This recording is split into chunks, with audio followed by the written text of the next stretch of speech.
Hello and welcome again to Healthline on TVAsia Telugu channel. This is your host Varsha Singh, and I'm here again with a very interesting topic about our health, something that is going to help all of us to understand how to manage our health in a better way. The reason I bring different kind of speakers who are mostly physicians, nurse practitioners, or other kind of healthcare providers is to just bring you that wealth of information that's going to give you some knowledge about what's going on with the health system of a human body.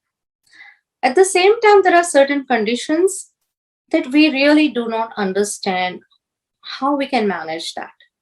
First of all, it's actually really difficult to identify or diagnose these conditions because the symptoms are so vague and they're scattered. They just do not point to one particular diagnosis. I'm talking about Parkinson's disease. We have heard about this disease many times, but it's not necessary that most of us understand what exactly is Parkinson's disease. Let me tell you, even before we start talking about this disease, what's the diagnosis? What are the symptoms? This disease is progressive, and it is really sad that once someone is diagnosed with Parkinson's disease, there is no cure. It is progressive. The patient starts getting symptoms more and more. Life becomes a struggle. So it's really a challenge to manage a Parkinson's disease. So what do we need to know about it? Before I say anything else, I have invited one neurologist. And you have seen this speaker in our earlier episodes where we talk about dementia. And in last episode, this speaker presented on headache. Yes, Dr. Swati Sathe is discussing Parkinson's disease with us. And I have a few words I would like to share about Dr. Swati Sathe. Dr. Sathe is a board-certified neurologist who has extensive experience in evaluation and treatment of patients with rare neurological disorders. Now, Dr. Sathe is widely respected for her expertise in leukodystrophy and lysosomal storage disorders. Again, this name sounds different and unheard because these are rare disorders, and that's her specialty. She has a keen interest in inherited and degenerative disorders of nervous system, which means anything that is related to genetics and anything that causes degenerative disorders, which means anything that is related to brain where there is constant degeneration. It keeps on escalating in its symptoms. So Dr. Sathe is specialist in that. She has completed her medical degree and residency in internal medicine at the University of Mumbai. She's graduated from India, and she continued her training and internship in internal medicine. And she completed her residency in neurology at NYU School of Medicine. And then she pursued her fellowship in neurogenetics. That's her specialty again, followed by master's in translational research at NYU School of Medicine. Now, currently, Dr. Sathe serves as the Director of Clinical Research at CHDI, which is a non-profit biotech dedicated to research in Huntington's disease, which is another neurodegenerative disease. She is also associate professor voluntarily. She is teaching neurology at Rutgers, New Jersey School of Medicine. Dr. Sathe's research interests focus on the rare neurological disorders with a specific interest in Huntington's disease, lysosomal storage disease, and leukodystrophy disorders. She has authored several research publications and book chapters, and she has been an investigator for many clinical trials relating to her specialty. So when Dr. Sathe speaks about any topic on nervous system, our brain, she brings her expertise, her years of experience, and she brings really a gems of pointers that we can use to understand a disease process. So stay tuned as soon as we start talking about Parkinson's disease. There is a lot of ambiguity. Many people do not understand what exactly is Parkinson's disease. Today, at least 10 million people worldwide are suffering from Parkinson's disease. And only 4%, or maybe less than 4% of people are diagnosed before the age of 50. It's a myth that this is only old people's disease or it affects people in old age. And the disability that is associated with Parkinson's disease causes a lot of concern in people's mind. But at the same time, there is not much knowledge among our community members. So again, I welcome Dr. Swati Sathe, who is going to share her knowledge and expertise, and she's going to let us know what do we need to know about Parkinson's disease. So welcome, Dr. Sathe.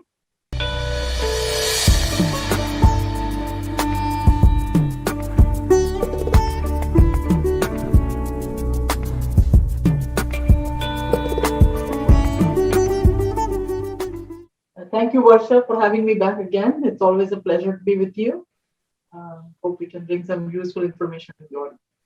Yeah, and as we are starting our discussion on Parkinson's disease, and I actually made it really clear in the beginning of this episode that we are providing information about what is Parkinson's disease, but everyone must understand that cure-wise, there is nothing much we can do. And more than me, it will be Dr. Sathe who will be telling us what Parkinson's disease is.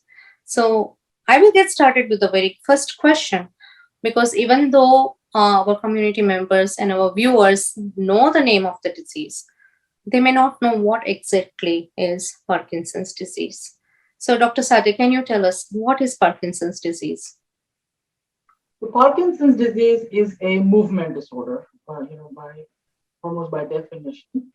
But it is also one of the most prominent or most prevalent neurodegenerative disease. And what we mean by neurodegeneration is that over time, there is loss of brain cells and there's loss of brain capacity. So it's a progressive condition, so to say. And again, it was one of the most earliest described. It's very well known in literature. It does affect older age patients much more than younger age patients. It is a movement disorder because the primary affection or the primary symptoms or signs of the disease involve slowness of movement. And that could be considered as the hallmark of Parkinson's disease. Associated with this slowness of movement is stiffness or rigidity, and then tremors or shaking of the hands. So those three features, slowness of movement, stiffness, and hand shaking or tremor, would be considered as the three main features of Parkinson's disease. We'll talk a little bit more about other features. Mm-hmm. And it is mostly because of loss of a particular kind of neurons called the dopaminergic neurons, or neurons that secrete dopamine, mm-hmm. in a particular area of the brain. And it's really a very, very tiny area of the brain. And it sort of controls the fluidity of movement or provides input to the brain in terms of the speed of movement or the accuracy of movement. So it's a very small area where the neuronal loss actually begins, in a very specific area, very specific neurons. And because of this specificity, I would say, the corresponding signs and symptoms are also very cardinal or very particular to this condition. Thank you, Dr. Sathe. I just wanted to clarify this with you. We associate dopamine with like the feel-good hormone of the brain, and that's what is going to decrease little by little in this disease, as you mentioned. And our brain generates all these hormones, correct? And this is the deficiency of dopamine that will lead to these symptoms. Yes, so the brain secretes all kinds of neurotransmitters, and like you said, we associate certain neurotransmitters with certain effect on the brain. Some of them may be stimulating to the brain, some of them may be sedating or quietening effect on the brain. Dopamine, like you rightly said, we consider that as a feel-good hormone. And in this situation, again, the effect of the neurotransmitter is also dependent on where is it secreted and what is it acting upon. So this particular pathway of the brain is really the dopamine is activating certain structures deep in the brain that really provide input to the motor movement or the speed and accuracy of motor movement, I would say. And Thank you. Execution of the motor movement. Mm-hmm. So, Dr. Sathe, I know that viewers who are listening to this, the very first question that comes to their mind probably is, can I get it? Or who can get this Parkinson's disease? So the answer, unfortunately, is anybody can get it. And the prevalence is about 1% at the age of 65. Mm-hmm. And beyond that, we just see a higher and higher numbers. I think at around 75, it may be to the extent of 6 or 7%. So it's really a condition of aging, so to say. There are no particular risk factors for Parkinson. Age is the biggest risk factor, I would say. But there are some, paradoxically, coffee is supposed to have some protective effect on Parkinson, if anything, but there's no recommendation to drink coffee in excessive just because of that finding. But Parkinson is not really like stroke, where diabetes or hypertension may be considered as major risk factors. There aren't that many risk factors for Parkinson. There are some, like working with pesticides or other chemicals sometimes is thought to be a risk factor. But for general population, really age is the biggest risk factor. So, Dr. Sathe, we discussed that who can get. What about gender? Are men more prone to Parkinson's or women more prone to Parkinson's? Who can get it more when we are comparing the genders? So men are usually more affected than Parkinson's. I think the number is almost twice the number of men as women. Again, we do think that there may be some protective effect from hormones, but again, that's a postulate, not a definite one.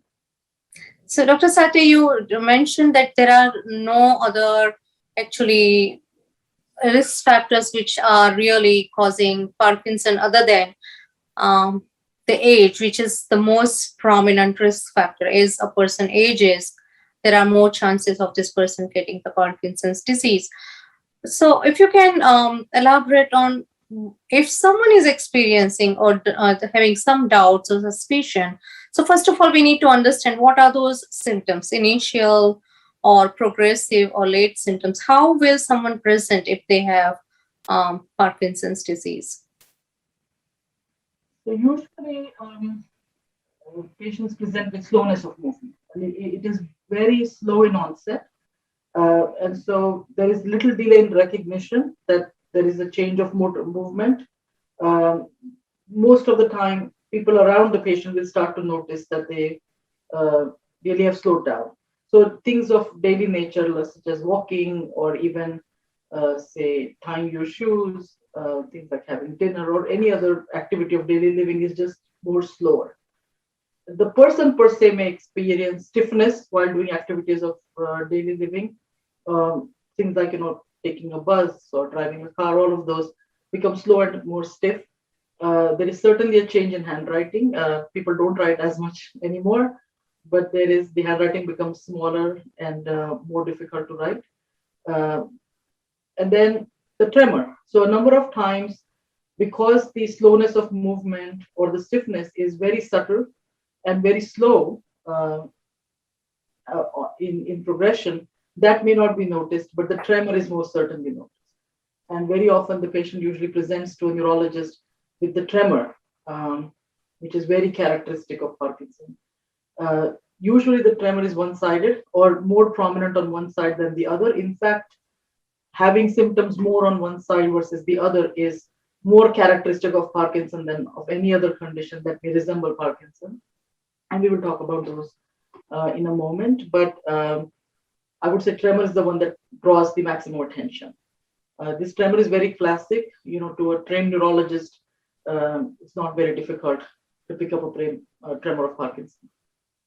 That's what I would say. There are a number of, these are all the motor signs, so to say, of Parkinson, but there are also a whole bunch of non-motor symptoms of Parkinson, which really have gained more attention, say, in the past 2 decades or so. These non-motor symptoms of Parkinson may actually begin way before we see motor symptoms, even a decade before. But they're more or less common symptoms, such as constipation or declining smell and things of that nature. So, but you wouldn't want to predict at this moment. We really don't have any markers or biomarkers, so to say that just because a patient has these features, whether we can definitively say that in these many years this person will get Parkinson's disease. But these are known non-motor features. Sleep disorders are actually very well-known non-motor features, and the prediction of developing Parkinson's symptoms following onset of sleep disorders may be a little stronger, but again, it's not 100%. So you wouldn't want to tell somebody, if somebody's having a sleep disorder, say in their early 60s, you don't want to tell them, or there is no way to say certainly that they are going to develop Parkinson, but that's a higher risk, I would say, of them developing Parkinson at a later stage. Yeah, that's actually really important that you mentioned that just because someone starts having constipation or someone is having slow movement, it's not necessarily, or a sleep disorder, it's not necessarily that they have Parkinson.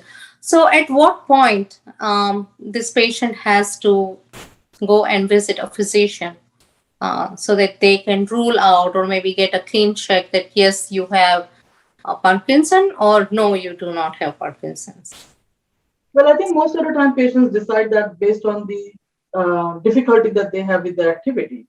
And so if a person is younger, or they may not have retired from their work and they commute on a daily basis, or they are more active in any, more physical kind of work, then that draws more attention. They're more likely to visit the doctor earlier. But if somebody is retired, more or less sedentary lifestyle, not really involved a lot in their, say, household work, then that patient is more likely to be recognized a little later.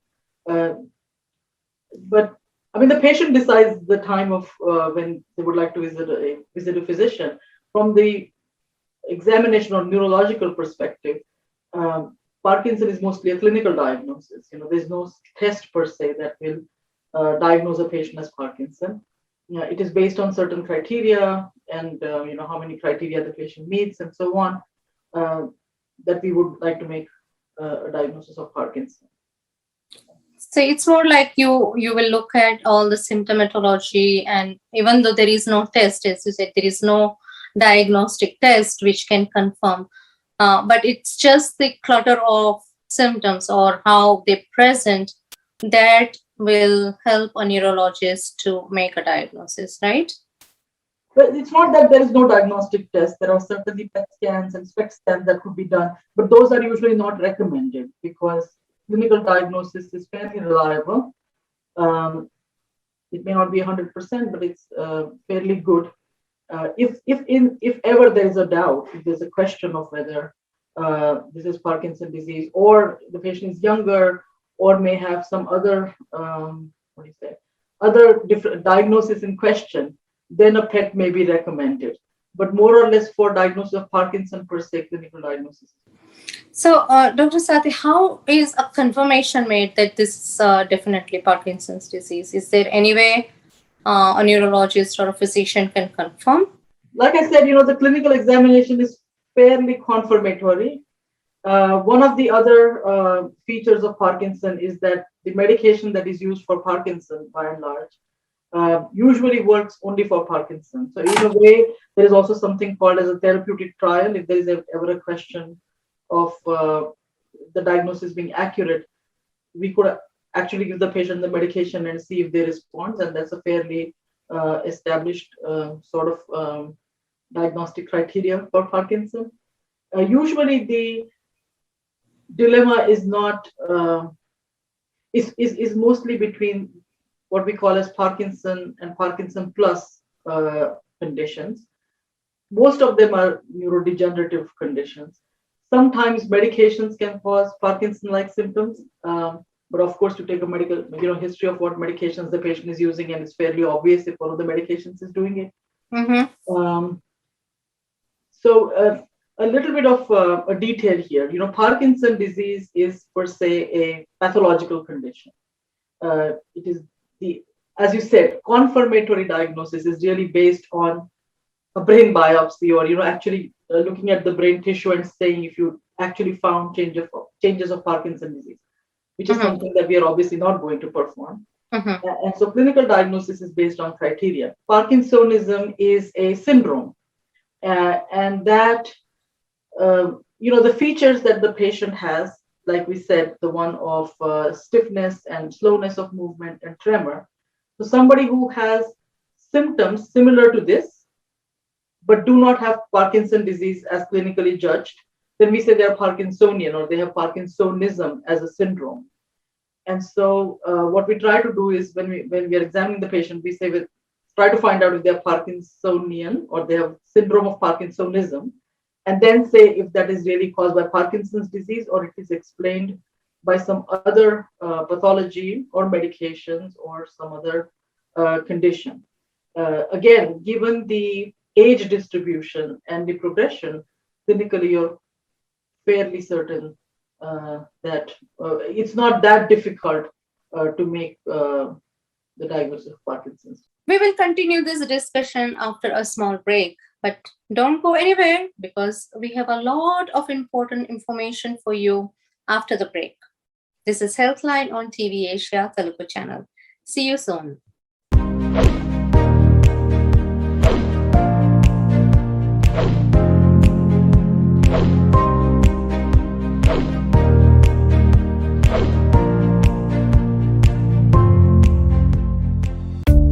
A new wave in the test prep.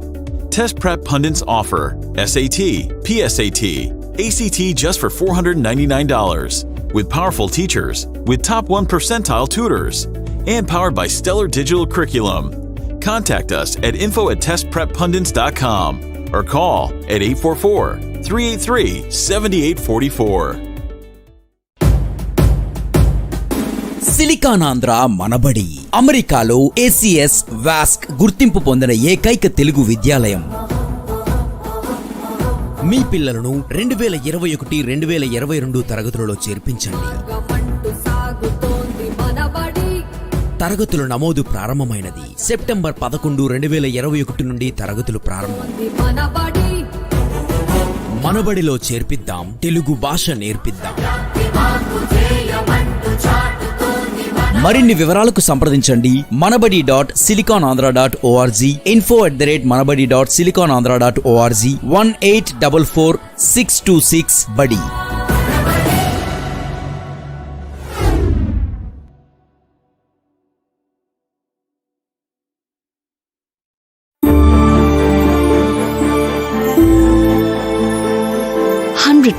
Certified precious stone మరియు uncut diamond ఆభరణాల అపూర్వమైన collection.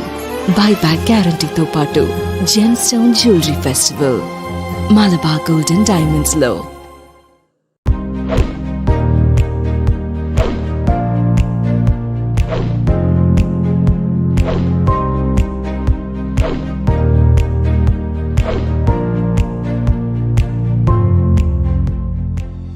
So we are back after this small break, and we will continue our discussion about Parkinson's disease.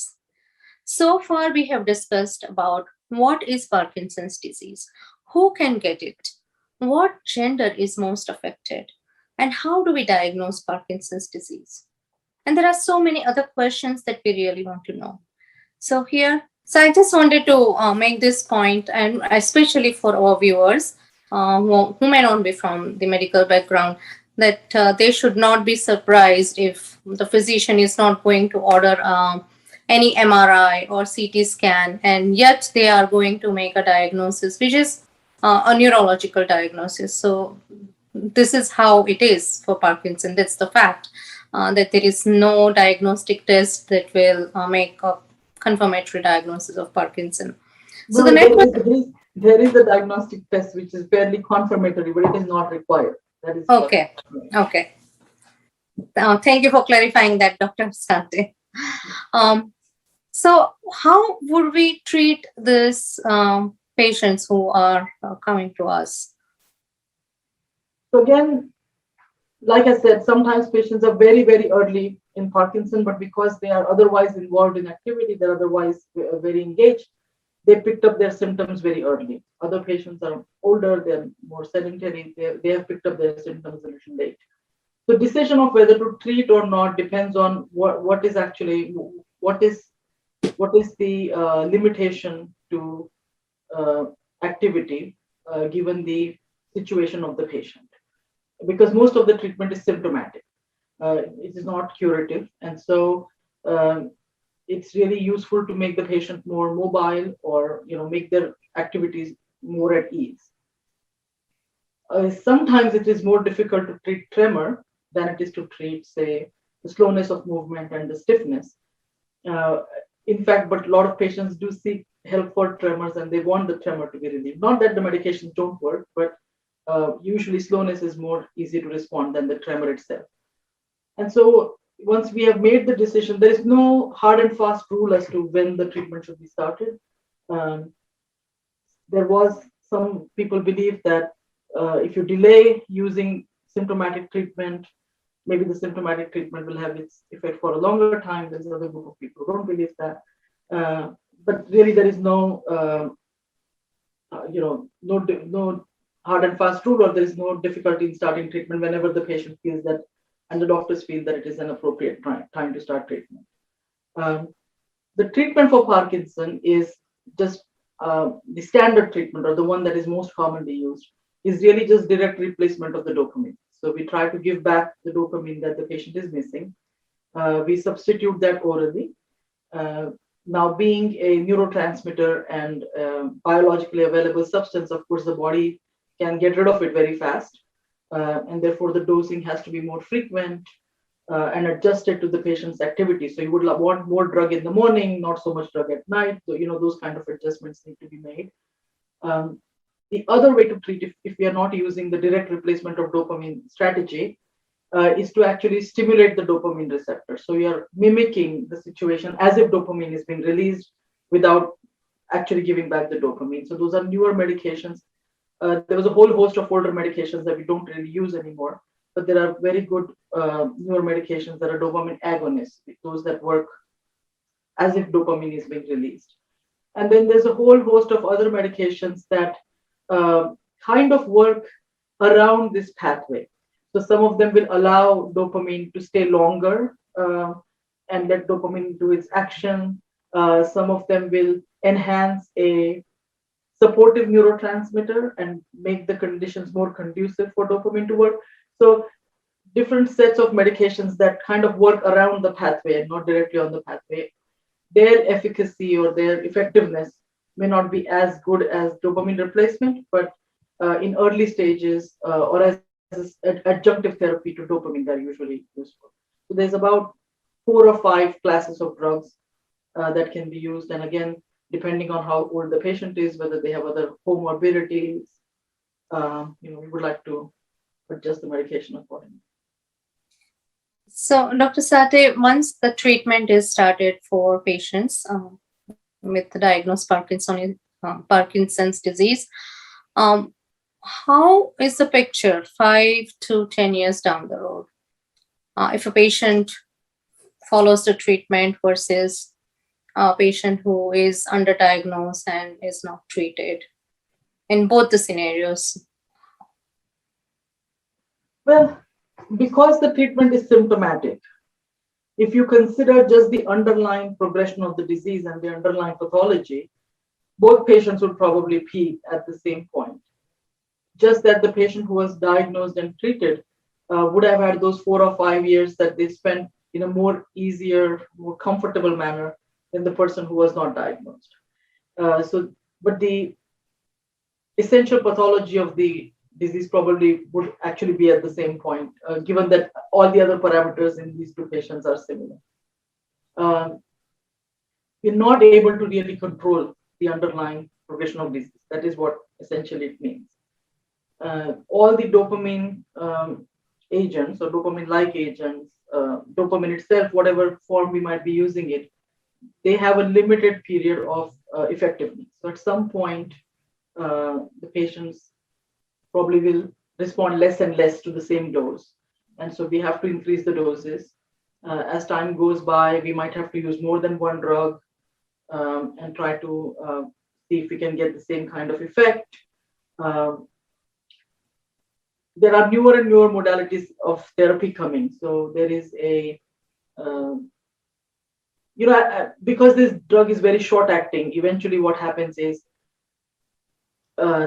people start seeing on and off. So the effect of the drug lasts a very short amount of time. So when the patient takes the medication, they feel more mobile. There's not so much of stiffness. They can actually do something, but that period lasts maybe an hour or 2 hours or less, and then they are off, which means that their symptoms come back. And so throughout the day, they have these fluctuations of on and off, which are difficult to manage. So, for example, a patient has to go out for 4 hours and do an errand for 4 hours, then they will not have that whole time when they can actually do the activity that they're supposed to do.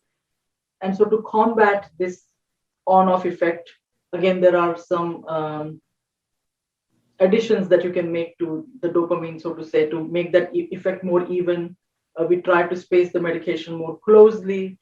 But as time goes by, this becomes the adjustment, it becomes more frequent. And you have to use a lot of tricks, so to say, to make sure that the effect lasts in the patient. Now, newer modalities or newer delivery techniques are coming, where you might have a pump where you're continuously giving dopamine, and that you're kind of trying to maintain a level. There are some stomach release preparations that you can use. There's a gel that you can use, an intestinal gel, so to say. There's a new formulation of a drug where it has an immediate release and a delayed release preparation. So all of these techniques to circumvent this on and off effect.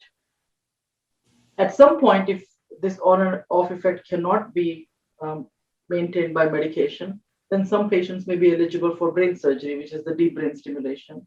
And so in that case, the neurosurgeons try to put electrodes in very specific, again, areas of the brain in a way to electrically stimulate the pathway, just as we are trying to do by dopamine, we are trying to do it by electrical stimulation.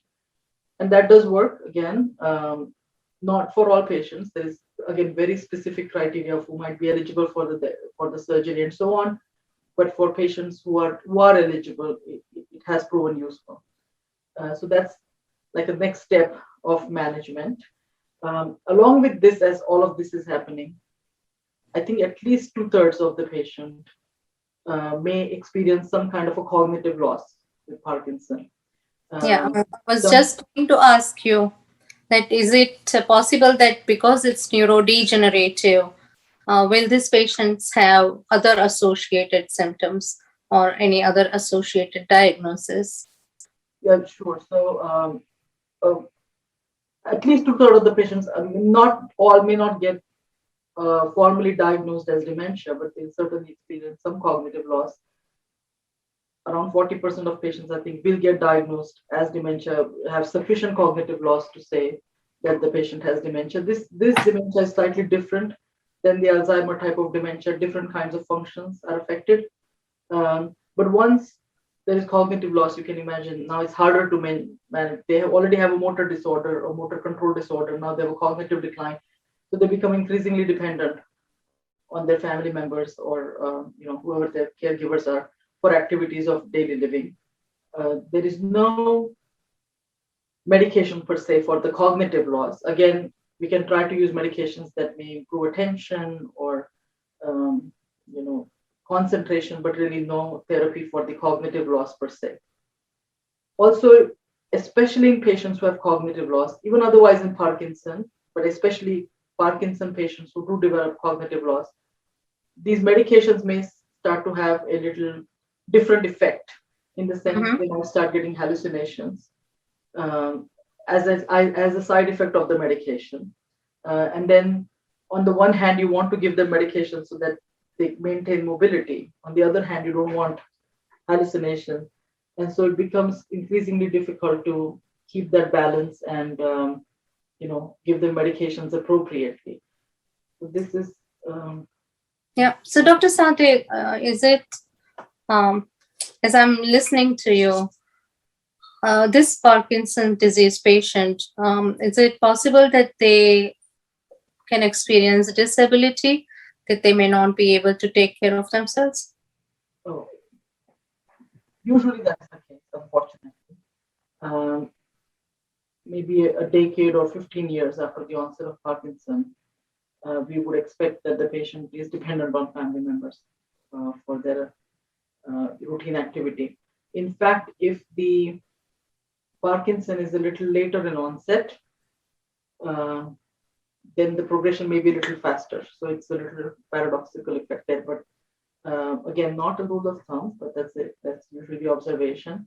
One other thing that we often notice with patients who get much later onset Parkinson's, say beyond 75, is that tremor is not anymore the most prominent sign. They may get gait disorder or postural instability as their prominent manifestation. So they, of course, slowness of movement and stiffness, those two factors are always there, and that they're required for diagnosis in one way or another. But tremor may not be required. Tremor may be replaced by inability to maintain posture very well. So that it brings in other set of problems, frequent falls, inability to rise from a chair, increasing difficulty walking. That's another form of Parkinson, which is tremor non-predominant Parkinson. Mm-hmm.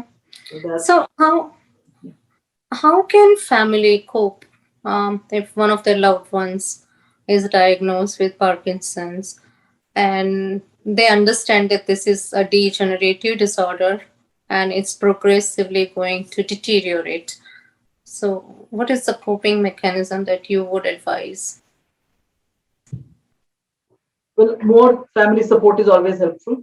More helping hands, instead of one person being responsible for all the care, which is very, very difficult.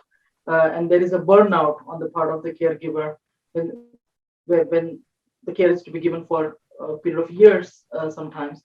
So more people to help is certainly more helpful.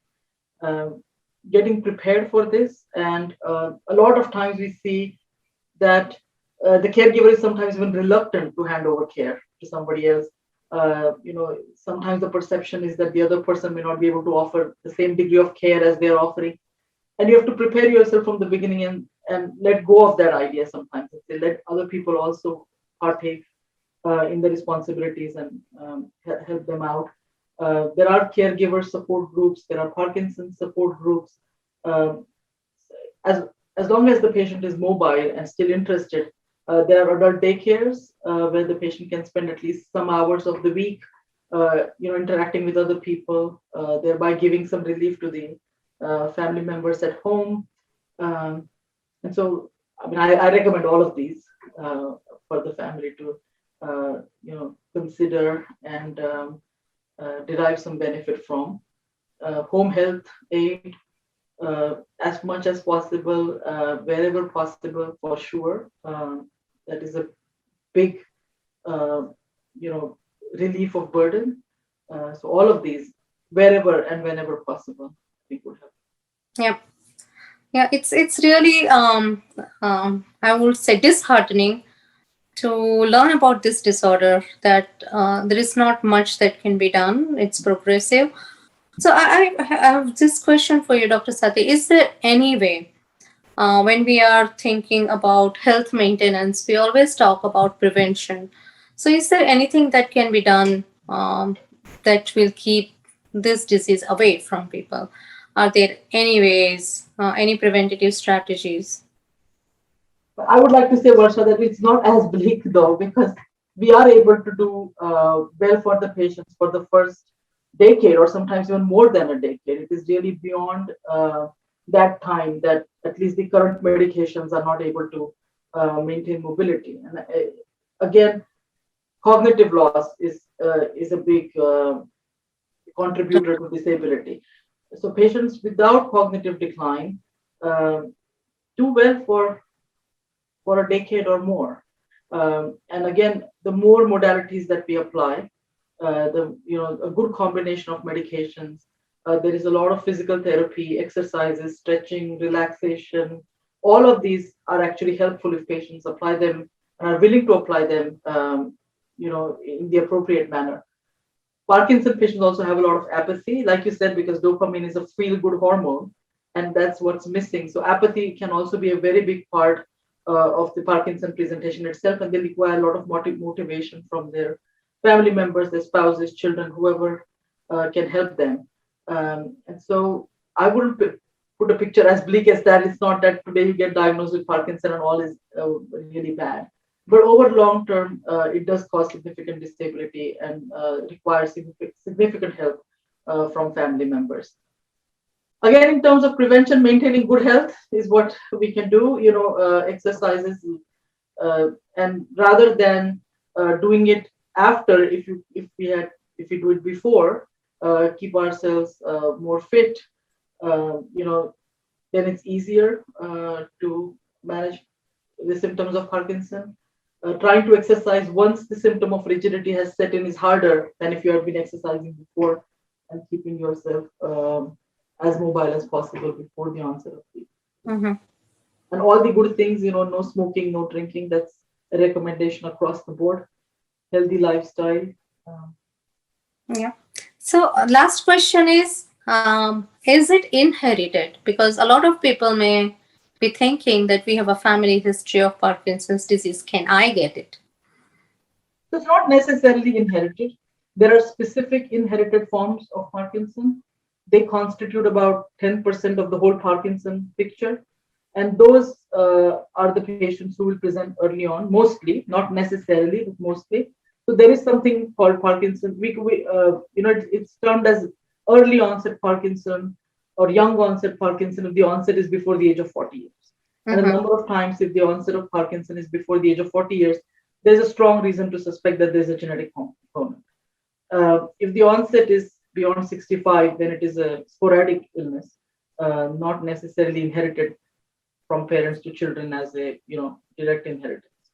So there are very specific inherited forms of Parkinson related to very specific genes, but there's usually a family history or the onset is very young. So that was wealth of information that you shared with us, Dr. Sathe.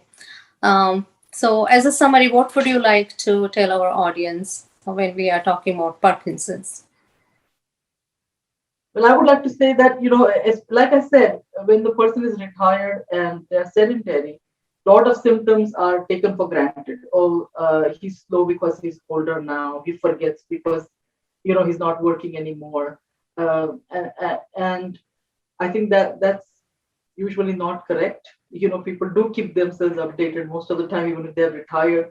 People do like to engage in activities even if they're retired. And so instead of ascribing that just to old age, if there's a real change in the person's behavior, memory, or in their motor activity, I think it's worth a visit to the doctor and then maybe to a neurologist to make sure that it's actually old age and not something else. Thank you so much, Dr. Sathe. This was a very informative session, and I'm sure along with me, our viewers have learned a lot. And as you said, prevention is always better than cure. Choosing healthy lifestyle, exercising, and actually checking what you are putting in your mouth. Look at your ingredients. Are they more organic? What preservatives are there? Where that food is coming from? I think it's becoming more and more important now that we are learning how to maintain our health through using better, healthy life choices.